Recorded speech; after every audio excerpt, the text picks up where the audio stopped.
जटिल समस्या हो या भाग्य बाधा, हो व्यापार, नौकरी, शादी की समस्या, करियर की चिंता हो या वैवाहिक जीवन में हो सुख का अभाव, पाइए अपनी समस्त ज्योतिषीय तथा वास्तु समस्याओं का सरल, चमत्कारी, प्रभावशाली समाधान। एक जाना माना और विश्वसनीय नाम, आचार्य पंडित श्री वैभवनाथ शर्मा जी, काशी के 400 वर्ष पुराने प्रतिष्ठित और अंतरराष्ट्रीय ख्याति प्राप्त राज ज्योतिषी परिवार की 8वीं पीढ़ी के ज्योतिषी और वास्तु शास्त्री आचार्य पंडित श्री वैभवनाथ शर्मा जी के द्वारा व्यक्तिगत या फिर फोन पर अपॉइंटमेंट लेने के लिए कॉल करें 9818-300-146, 9990-724-131 या फिर ईमेल करें sharma.vaibhav@gmail.com पर। और इस वक्त एक कॉलर हमारे साथ अंबिका जुड़ गई हैं। अंबिका, कहाँ से बोल रही हैं आप? अपना जन्म विवरण दीजिए, फिर सवाल पूछिए। बॉम्बे से। पंडित जी नमस्ते। जी नमस्कार, बताइए। पंडित जी मेरा डेट ऑफ बर्थ है 24 फरवरी जी 1977। जी टाइम है रात के 9:26। जी स्थान है मथुरा, यूपी। जी पंडित जी मैं आने वाले अष्टम शनि के बारे में जानना चाहती हूँ, क्योंकि काफी लोगों ने बहुत भयभीत कर दिया है, तो उसके बारे में जानना चाहती हूँ और इसका कोई उपाय है तो। जी बिल्कुल, देखिए अष्टम शनि निश्चित ही बहुत ज़्यादा अनिष्टकारी होता है और ये रोग, रिपु और ऋण का कारक होता है, यानी गंभीर स्वास्थ्य संबंधी समस्याएं, रिपु यानी आपके शत्रु और ऋण यानी कर्ज। तो ऐसी परिस्थितियां बनती हैं और आपकी कुंडली का जो लक्षण है, ऐसा देखा गया है कि ऐसी स्थिति में व्यक्ति कितना भी धनवान हो, अगर शनि का अशुभ संयोग बन जाए तो उसको दरिद्रता की स्थिति में आते बहुत ज़्यादा समय नहीं लगता। और इसका सबसे प्रामाणिक उपाय यह है कि योग्य आचार्यों के द्वारा आपको शनि के वैदिक मंत्रों का जाप करा लेना चाहिए, यदि आप समय रहते, क्योंकि अभी शनि के परिवर्तन में समय है और आपके पास इतना समय है कि आप पहले से खुद को सुरक्षित कर सकते हैं। तो ऐसे में शनि के लिए आपको उपाय कर लेना चाहिए, वैदिक मंत्रों का जाप करा लें। और आज शनिवार का दिन है, लोहे का एक पात्र ले लीजिए, उसमें सरसों का तेल भर लीजिए और शनिदेव के समक्ष खड़े होकर के या फिर पीपल के वृक्ष के नीचे उस पात्र में अपना मुख यानी अपना चेहरा देख करके, अपनी छाया देख करके पीपल के वृक्ष के पास या शनिदेव के चरणों में रख करके चले आइए और उनसे प्रार्थना ये करिए कि मेरे ऊपर जो भी अनिष्टकारी स्थिति आने वाली है, जो भी कष्टकारी स्थिति है, वह मेरे ऊपर ना आकर के मेरे इस छाया प्रति पर आ जाए। मैंने आपके पास, आपके चरणों में अपनी छाया छोड़ दी है, मुझे सुरक्षित रखें, मेरा कल्याण करें, निश्चित ही आपको फायदा मिल जाएगा। फिलहाल यहाँ रुकेंगे एक छोटे से ब्रेक के लिए। ब्रेक के बाद जानेंगे आज का महा उपाय, जिसमें जानेंगे वामन जयंती पर क्या करें, क्या है इसका महत्व। बनी रहिए हमारे साथ।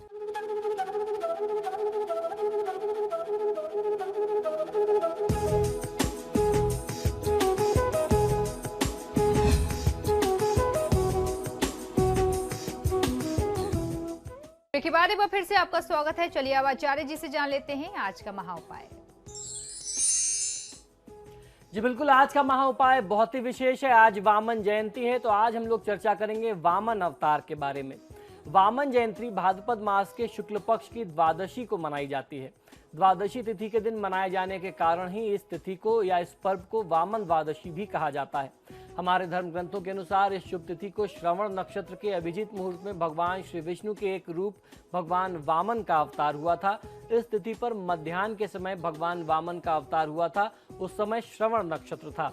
भागवत पुराण में ऐसा प्रसंग आया है कि वामन देव जो है श्रावण मास की द्वादशी पर प्रकट हुए थे, जबकि श्रवण नक्षत्र था, मुहूर्त अभिजीत था तथा जो तिथि थी वह विजया द्वादशी कही जाती है। पुराणों की कथा के अनुसार देव माता अदिति ने भगवान विष्णु की तपस्या की। तपस्या से प्रसन्न होकर के भगवान ने उन्हें वरदान दिया कि वे अदिति के पुत्र के रूप में जन्म लेकर के देवताओं को राजा बलि के भय से मुक्ति प्रदान करेंगे।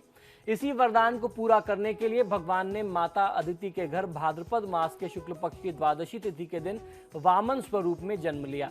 जन्म के कुछ ही समय में भगवान बालक से युवा हो गए। इस समय राजा बलि यज्ञ कर रहे थे। भगवान वामन यज्ञ स्थल पर पहुंच करके राजा बलि से बोले कि उन्हें दान स्वरूप 3 पग भूमि चाहिए। राजा बलि ने भगवान की मांग को स्वीकार करते हुए उनसे कहा कि आप जहां चाहें वहां 3 पग भूमि ले लें। बलि के इतना कहने पर ही भगवान ने विराट स्वरूप धारण किया और 2 पग में धरती और आकाश को नाप लिया। इसके बाद तीसरे पग में राजा बलि को पाताल भेज करके भगवान ने देवताओं को भय से मुक्ति दिलाई। बलि के पाताल जाने के बाद ऋषि मुनियों एवं देवताओं ने भगवान की पूजा एवं स्तुति की। परंपरागत रूप से उस दिन से ही वामन देव की पूजा चली आ रही है। तो आइए, ये तो हमने जाना कि वामन जयंती का महात्म्य क्या है, किस प्रकार से पूजा विधान करना चाहिए, ये जान लेना भी आवश्यक है। इस दिन प्रातःकाल श्रद्धालु भक्त स्नान करके शुद्ध वस्त्र धारण करें। भक्तों को श्रीहरि का स्मरण करने के नियमानुसार विधि विधान के साथ वामन भगवान का पूजन कर्म करना चाहिए। धार्मिक मान्यताओं के अनुसार अगर इस दिन श्रवण नक्षत्र हो तो इस व्रत की महत्ता और ज्यादा बढ़ जाती है। भक्तों को इस दिन उपवास करके वामन भगवान की स्वर्ण प्रतिमा बनवा करके या फिर मिट्टी की प्रतिमा बना करके पंचोपचार अथवा षोडशोपचार सहित पूजन करने के पश्चात चावल, दही इत्यादि वस्तुओं का दान करना किसी ब्राह्मण को सर्वोत्तम माना गया है। संध्या के समय व्रती को भगवान वामन का पूजन पुनः करना चाहिए और व्रत कथा सुननी चाहिए तथा समस्त परिजनों के साथ भगवान का प्रसाद ग्रहण करना चाहिए। इस दिन व्रत एवं पूजन करने से भगवान वामन प्रसन्न होते हैं और भक्तों की समस्त मनोकामनाओं को पूर्ण भी करते हैं। जो भक्ति, श्रद्धा एवं भक्ति पूर्वक वामन भगवान की पूजा करते हैं, वामन भगवान उनको सभी कष्टों से उसी प्रकार मुक्ति दिलाते हैं जैसे उन्होंने देवताओं को राजा बलि के कष्ट से मुक्त किया था। तो आइए अब जानते हैं कि वामन जयंती की कथा क्या है। वामन अवतार भगवान विष्णु का महत्वपूर्ण अवतार माना जाता है। भगवान की लीला अनंत है और उसी में से एक वामन अवतार है। इसके विषय में श्रीमद् भागवत पुराण में विस्तार से उल्लेख मिलता है।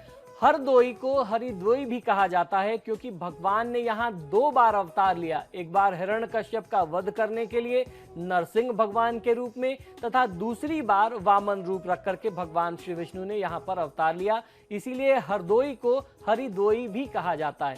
देव असुर युद्ध वामन अवतार की कथा अनुसार देव और दैत्यों के युद्ध में दैत्य पराजित होने लगे थे।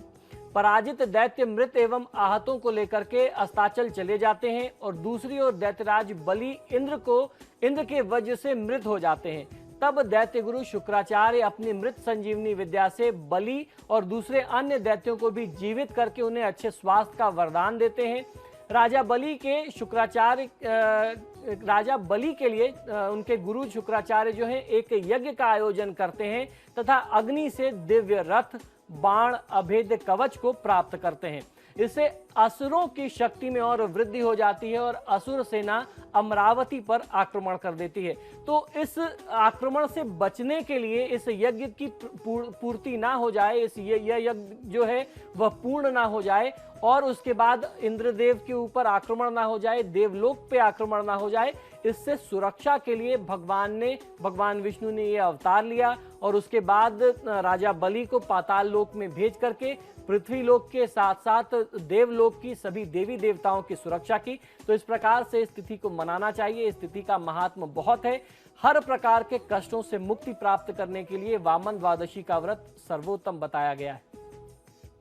ये था हमारा आज का महाउपाय। इसी के साथ ही हमारे आज के कार्यक्रम में फिलहाल इतना ही। बहुत बहुत शुक्रिया आपका दर्शकों में कॉल करने के लिए। आचार्य जी आपका भी बहुत बहुत शुक्रिया स्टूडियो में आने के लिए। जी नमस्कार। तो आपके सितारे में फिलहाल इतना ही। वक्त तो चला एक छोटे से ब्रेक का। ब्रेक के उस पार भी खबरों का सिलसिला लगातार जारी है।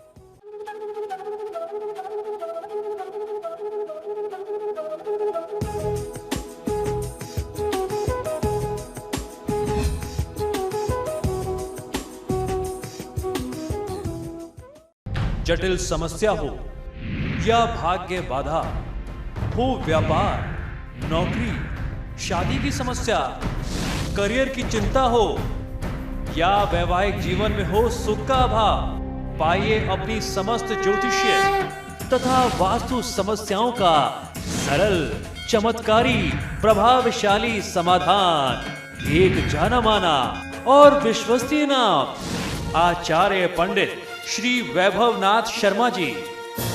काशी के 400 वर्ष पुराने प्रतिष्ठित और अंतरराष्ट्रीय ख्याति प्राप्त राज ज्योतिषी परिवार की 8वीं पीढ़ी के ज्योतिषी और वास्तु शास्त्री आचार्य पंडित श्री वैभव नाथ शर्मा जी के द्वारा। व्यक्तिगत या फिर फोन पर अपॉइंटमेंट लेने के लिए कॉल करें 9818-300-146, 9990-724-131 या फिर ईमेल करें sharma.vaibhav@gmail.com पर।